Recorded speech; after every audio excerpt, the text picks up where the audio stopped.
What is marketing incrementality and how does it differ from traditional attribution methods?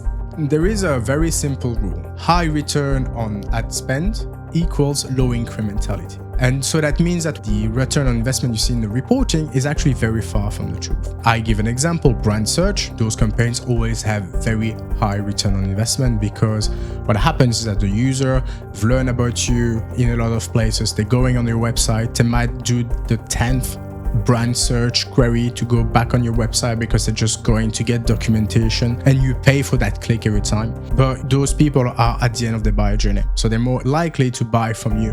And so obviously you'll think, oh, the return on investment on my brand search is amazing, but those guys could have gone there anyway. And that's the incrementality part, is that the return on investment that you see in the reporting channels is not the truth and it's misleading, and you should not take decision on those numbers alone. And this is where incrementality comes handy, is that you can do some tests and define what is the real incremental lift of your campaign. I gave the example of brand search, but sometimes brand search is incremental. I had an example recently with a big enterprise company in a very competitive market. We did the test with brand search and we found out that there was an incremental value. So brand search is not always bad, but also companies tend to overspend on brand search because of the return investment you see in the channels, and this is why you absolutely have to test it. Another reason is, for example, you take the example of Snapchat, Instagram, TikTok. All of those channels are designed to keep the user in the platform, and that means that the users, when they see something from you and they get interested, they're going to leave the channel and then they're going to open their Safari and then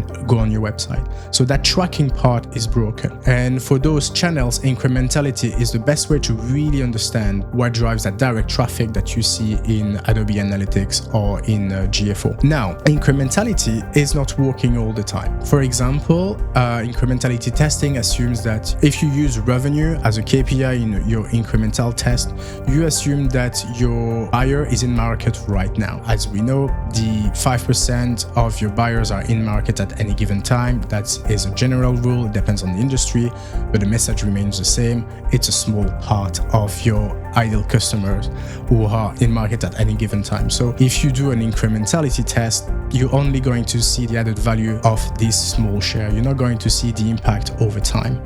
And this is when you have to add some share of voice or share of search metrics in addition to your incrementality test.